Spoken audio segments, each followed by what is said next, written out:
আজকের রেসিপিতে আপনাদের সাথে শেয়ার করে দেখাবো ডাবের ডেজার্ট, যা দেখতে সুন্দর, খেতেও অসাধারণ। যা মেহমানদারিতে বেশি মাছ মাংস খাওয়ার পরে এর এক বাটি খেলে মন প্রাণ সব ঠান্ডা। তো আর কথা না বলে চলুন ফ্লেভার জোনের সাথে এক পলক দেখে নেই ডেজার্ট রেসিপি।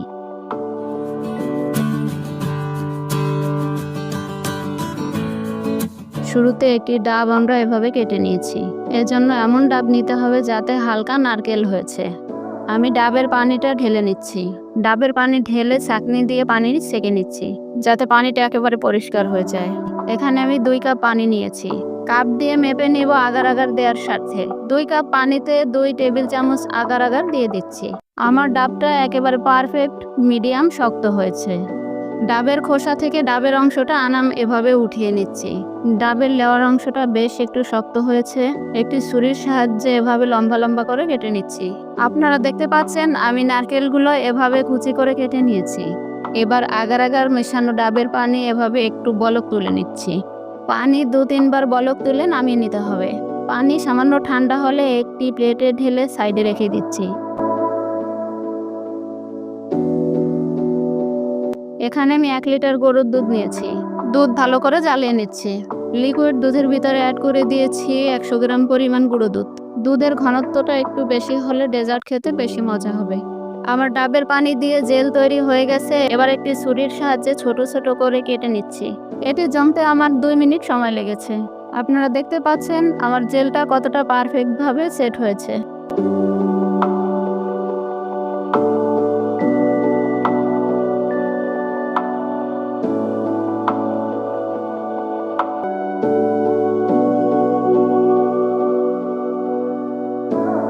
এবার নিয়ে নেব 1 কাপ সাবু। ডেজার্ট রেসিপিতে একটু বড় দানার সাবু হলে বেশি ভালো হয়। সাবুটা একটু বেশি পানি দিয়ে সিদ্ধ করে নেব, যাতে আঠালো ভাব না হয়। যতক্ষণ সাবু খুব ভালোভাবে সিদ্ধ না হবে ততক্ষণ জ্বালিয়ে নিতে হবে। আমার সাবুটা প্রায় 90% মতো সিদ্ধ হয়েছে। এবার সাবুটাকে ঢেলে পানি ঝরিয়ে ঠান্ডা পানি দিয়ে ভিজে রাখছি 5 মিনিট মতো। যখন সাবুগুলো দেখতে স্বচ্ছ কাচের মতো হবে তখন বুঝতে হবে সাবু সিদ্ধ পারফেক্ট হয়েছে। পানিতে ভেজানোর পরে আমার সাবুগুলো এভাবে স্বচ্ছ কাচের মতো হয়েছে। এর মানে বুঝতে হবে সাবুগুলো ডেজার্টের জন্য একদম রেডি। সাবুগুলো খুব বেশি সময় ঠান্ডা পানিতে ভিজিয়ে রাখবেন না, এতে ডেজার্টের স্বাদ পাঞ্চে হয়ে যায়। এবার একটি বড় বাটিতে সাবুগুলো নিয়ে নিচ্ছি। দিয়ে দিচ্ছি কুচি করে রাখা নারকেল।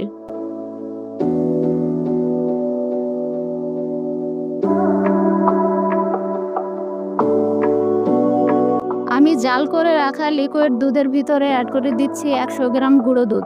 গুঁড়ো দুধে ডেজার্টের স্বাদ দ্বিগুণ বাড়ায়। এবার দুধটা সাবুর ভিতরে ঢেলে দিচ্ছি।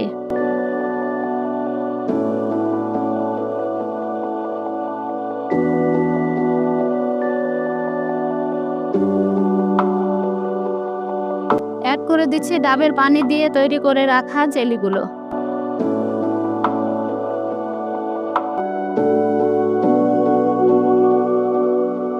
বাড়তি স্বাদের জন্য দিয়ে দিচ্ছি 1 কাপ আইসক্রিম। আপনারা দেখতে পাচ্ছেন আমার আজকের ডেজার্ট রেসিপি কতটা পারফেক্ট হয়েছে। রেসিপিটি ফলো করে একবার তৈরি করে দেখুন, অন্যরকম স্বাদ পাবেন। জেলি তৈরির ভিতরে আমি অল্প পরিমাণ চিনি দিয়েছিলাম। পরবর্তীতে যতটুকু মিষ্টি প্রয়োজন তা আমি দুধের ভিতরে দিয়ে দিয়েছিলাম।